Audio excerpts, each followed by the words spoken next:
Bhishma Parva continued. Sati said, "O Brahmana, having heard these words from the god of fire, the Rakshasa assumed the form of a boar, and seizing the lady carried her away with the speed of the wind, even of thought. Then the child of Brigu lying in her body enraged at such violence, dropped from his mother's womb, for which he obtained the name of Chayavana. And the Rakshasa perceiving the infant drop from the mother's womb, shining like the sun, quitted his grasp of the woman, fell down and was instantly converted into ashes. And the beautiful Bhishma, distracted with grief, O Brahmana of the Brigu race, took up her offspring, Chayavana, the son of Brigu, and walked away. And Brahma, the grandfather of all, himself saw her, the faultless wife of his son, weeping. And the grandfather of all comforted her who was attached to her son. And the drops of tears which rolled down her eyes formed a great river. And that river began to follow the footsteps of the wife of the great ascetic Brigu. And the grandfather of the world, seeing that river follow the path of his son's wife, gave it a name himself, and he called it Vadhusara. And it passeth by the hermitage of Chayavana. And in this manner was born Chayavana of great ascetic power, the son of Brigu. And Brigu saw his child Chayavana and its beautiful mother. And the rishi in a rage asked her, "By whom wast thou made known to that Rakshasa who resolved to carry thee away? O thou of agreeable smiles, the Rakshasa could not know thee as my will. Therefore tell me who it was that told the Rakshasa so, in order that I may curse him through anger." And Bhishma replied, "O possessor of the 6 attributes, I was identified to the Rakshasa by Agni, the god of fire. And he, the Rakshasa, bore me away, who cried like the Kurari, female osprey.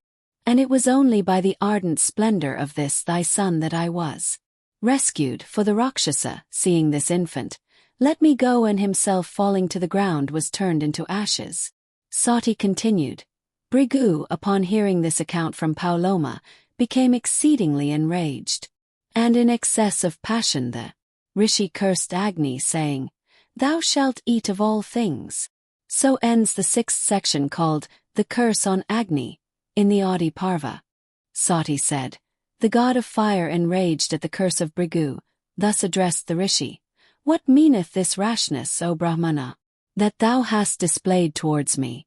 What transgression can be imputed to me, who was laboring to do justice and speak the truth impartially? Being asked, I gave the true answer.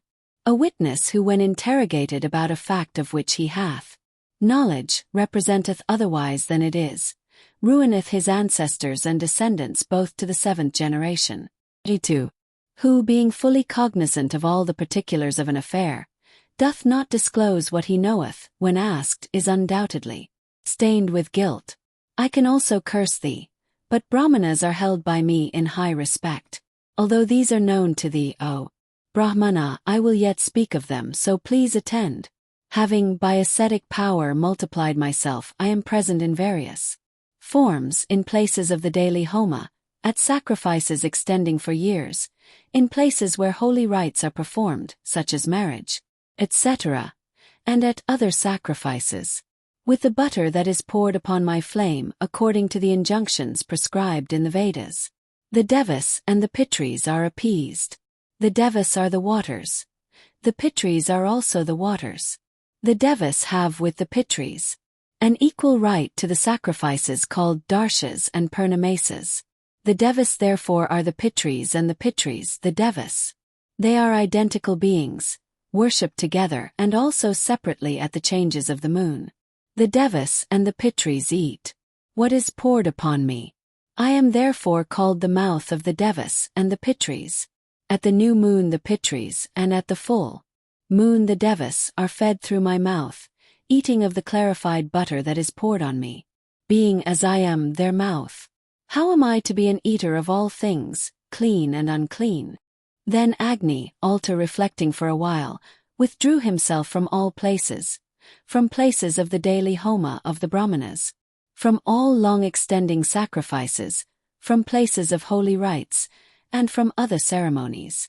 Without their oms and vashits and Deprived of their svadhas and svahas, sacrificial mantras during offerings, the whole body of creatures became much distressed at the loss of their sacrificial fire. The rishis in great anxiety went to the gods and addressed them thus: Ye immaculate beings, the three regions of the universe are confounded at the cessation of their sacrifices and ceremonies in consequence of the loss of fire. Ordain what is to be done in tin's matter, so that there may be no loss of time. Then the rishis and the gods went together to the presence of Brahma, and they represented to him all about the curse on Agni and the consequent interruption of all ceremonies. And they said, O thou greatly fortunate, once Agni hath been cursed by Brigu for some reason. Indeed, being the mouth of the gods and also the first who eateth of what is offered in sacrifices, the eater also of the sacrificial butter, how will Agni be reduced to the condition of one who eateth of all things promiscuously? And the Creator of the universe, hearing these words of theirs, summoned Agni to his presence. And Brahma addressed Agni, the Creator of all, and eternal as himself, in these gentle words: Thou art the Creator of the worlds, and thou art their destroyer. Thou preserves the three worlds, and thou art the promoter of all sacrifices and ceremonies. Therefore behave thyself so that ceremonies be not interrupted. And, O thou eater of the sacrificial butter, why dost thou act so foolishly, being as thou art the Lord of all? Alone art always pure in the universe, and thou art its stay. Thou shalt not, with all thy body, be reduced to the state of one who eateth of all things promiscuously. O thou of flames, the flame that is in thy viler parts shall alone eat of all things alike. Body of thine which eateth of flesh, being in the stomach of all carnivorous animals, shall also eat of all things promiscuously. And as everything touched by the sun's rays becometh pure, so shall everything be pure that shall be burnt by thy flames. Art, O fire, the supreme energy born of thy own power.